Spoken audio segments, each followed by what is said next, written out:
Hi, DJ Tina here, host of HMTV Canada Easy. On the phone with me today is UK's based Of the Eye. Hi guys. Hey, how's it going? Good. At first I thought your band theme would be Egyptian because of the name Of the Eye. But I'm curious, does Of the Eye symbolize anything mysterious? Actually, no, not really. I mean, Of the Eye, probably the most common words in the English language, actually mean exactly what they are. You know, we're producing something that's coming from, ourselves, it's from the eye, the concept of self-awareness. So, I mean, I don't know, mysterious, I wouldn't say. Yeah, I think the whole album is based on this separating yourself between yourself and the ego, the lifelong battle that it is, and yeah, just the whole concept of this album has been based around the self, so like around the eye. You mentioned in one of your questions that you thought it sounded, you thought it sounded Egyptian, right? Yes. What made you think that? Because of everything that in Egypt, anything that's religious relates to the eye, like the Eye of Ra, for one. Oh yeah. I see where you're coming from. Right, but okay. I mean, we're as in the eye, the eyeball of Ra. Is that what you mean? Like mostly when you think of the eye, you think of Egyptian mythology, that being Ra, like the sun god Ra. Oh yeah, of course. Right. Okay. Cool. I really dig how your bio romances the music masses on your MySpace page. Who are the 5 band members that came together from diverse origins as students of philosophy and psychology? We all kind of grew up together. We all ended up as expats in Switzerland and then moved to London. We used to jam when we were kids, and we started jamming in London again. And 2 of them started studying psychology, the other one's philosophy, and trying to incorporate those concepts into the music has been a very interesting process. And it's just we were very lucky because we've all been friends for a very long time. Yeah, I mean, we grew up. 3 of the band members grew up in Zurich and Switzerland. And when we came to London, we met the guitarist Patch, and then formed the band. When did the band's 5 members start working a way of expressing their ideas in a calculated pressure waves? We started playing around with different kind of like time signatures, different sounds. In this flat, we had all this funny hardware to play around with, and we came up with this with whatever you think we sound like today. It all went really fast. We calculated a little. We recorded a demo, a Demonoid EP, then we just put on the internet. We had a really good response, and we just decided to maybe take it a little seriously from there on. Yeah, I mean, it started off. I mean, just basically us just messing around with things, having just fun time, experimenting with sounds, and that then turned into just our EP, first EP, the Demonoid EP, dedicated to the website Demonoid. And we put it out there online, and we got a pretty good response. So it kept us going. I mean, we had a lot of fans coming, writing to us on MySpace and emailing with us, just really just pushing us, saying, you guys are doing a good thing here. We felt, it's fun to be able to give that to people, so. Okay.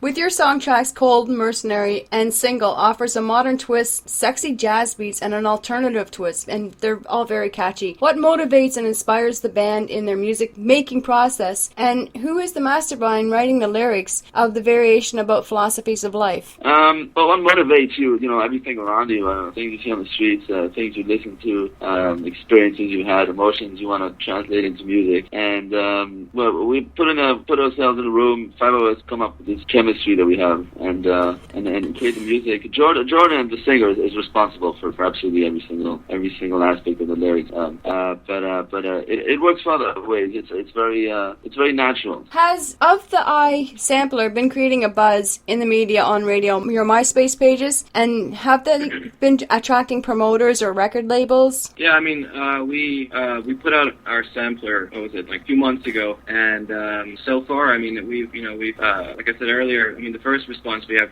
from our first EP is now very similar to the response for the sampler. I mean, we're getting lots of people coming to us and and saying that they really like it, and lots of people usually listen to it and then tell us that they from that then bought the album. And we've gotten quite a few reviews. I mean, we're on the internet everywhere, Jamendo.com, Last.fm, and MP3.com. And which ones loads of reviews out there, and everything being really positive. So yeah, I mean, it's actually working out pretty well for us. Can you tell us about your full-length album, Balance in Stars, and our long journey through the mind of the eye? Yeah. This album has been designed to kind of have this non-stopping experience to it. We put some snippets of transitions between songs to make it feel like the album never stops. So it really takes you on this like hour-long journey that we kind of customize for the listeners. You can listen to track by track once you get the album, but if you really want to have the full experience, it's a beginning to the end deal. It's really been made that way. Has there been any challenges in recording, mixing, mastering in the process of creating your CD so far? Oh yes, very many. Well, I mean, first of all, this is our first album, and we were new to recording a full length album, as we did our EP at home.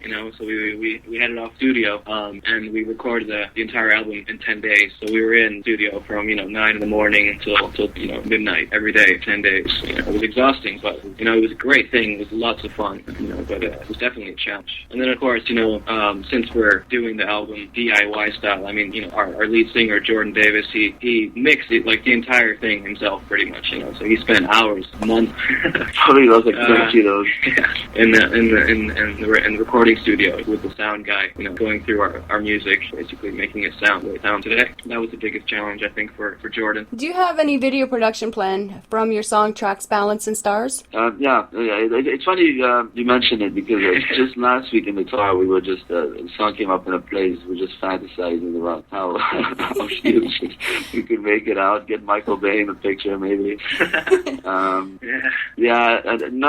Nothing yet, because we have other priorities right now that we have to deal with. I mean, we're looking to come out with a video. I mean, we're gonna film the next live gig, and put that up online. And we have a lot of sort of on tour footage of us, just in the van and stuff, and setting up the music and sound checking. And we're gonna do some editing. The little stuff first, the fun little stuff first, and then hopefully we'll get to that soon. It's goofing around and stuff. How about tours? Any in the works to promote your new album when it's released? The album has only been out for about a month, maybe even less. And we did a mini tour with this band Esoterica, which have a similar twang to us, I guess. And we did a mini tour. I mean, not big, in the Midlands, Oxford, Cambridge, Birmingham, London.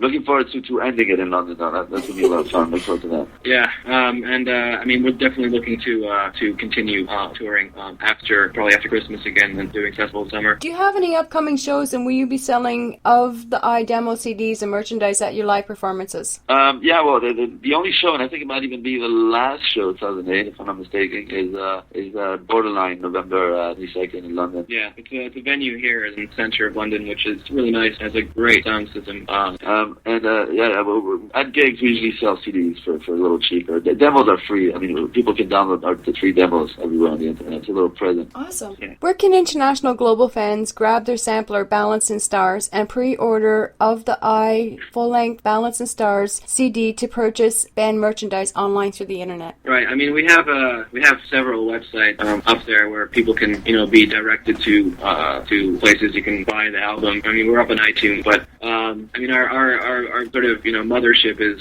ofthei.com, where we're actually selling it ourselves. All the profits go directly to us. And as of yet, we don't have any merchandise. That's coming soon as well, but the album is up there. And international fans can use their PayPal account to purchase? Yeah, I mean, we have Google Checkout and we have PayPal. Okay, sweet. If there's anything else people need today. We pack the envelope ourselves. If you want some British bacon, some anything, we'll lick the things if you want. Okay.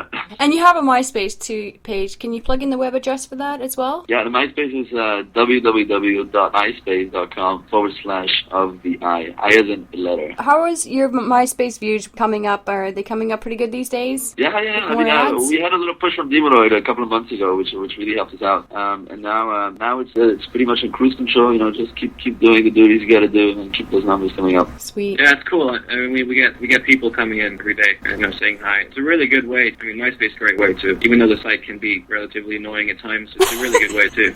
Are you on Facebook as well? You know what? Yeah, I've started to really push for that because nobody else is. Some of the guys in the band are too cool to be on Facebook. But I've been starting a revolution about that. But now more and more like there's a fan page, there's a group page, updated everything. I mean, one of the things is with Facebook is that we try at least a little bit separate our personal lives from the music. And I mean, Facebook is if everyone who comes on Facebook sees what we're doing and stuff, we can. I guess it's really hard to be taken seriously as an artist when your pictures are you stumbling around in disgusting states. Yeah, but we do have a of the eye group on Facebook, which anyone's more than welcome to join. Awesome. Before we wrap up our interview, do you have any last words? Yeah, I mean, go onto our website, oftheeye.com, and download our sampler, three tracks from our album. I think it represents our album fairly well, I think. Help us thrive in this horrible world. Yeah, just check it out if you guys like it. Support us. With the music industry going the way it is today, I know Canada's music industry is very diversified. They like the vinyl, they like the CDs, they love to download off iTunes. They seem to like that audio quality better than that compressed MP3. Really? Yes. Well, maybe we should reconsider where we live and where we do so. No, you know what? It's the worst time for. I think it's safe to say it's the worst time.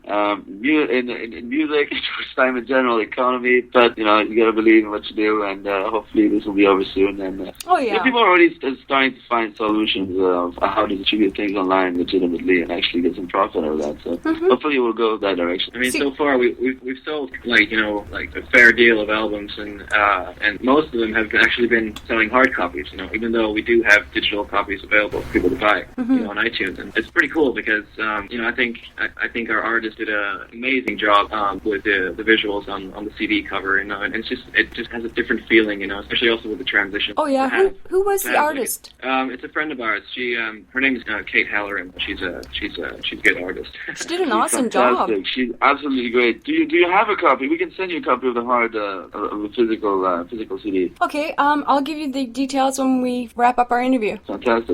Okay. Cool. Thank you, Of the Eye, for allowing HMTV Canada Easing to interview your band. You rock. Thank you very much. Thank you for the interview. Thanks a lot. Thank you.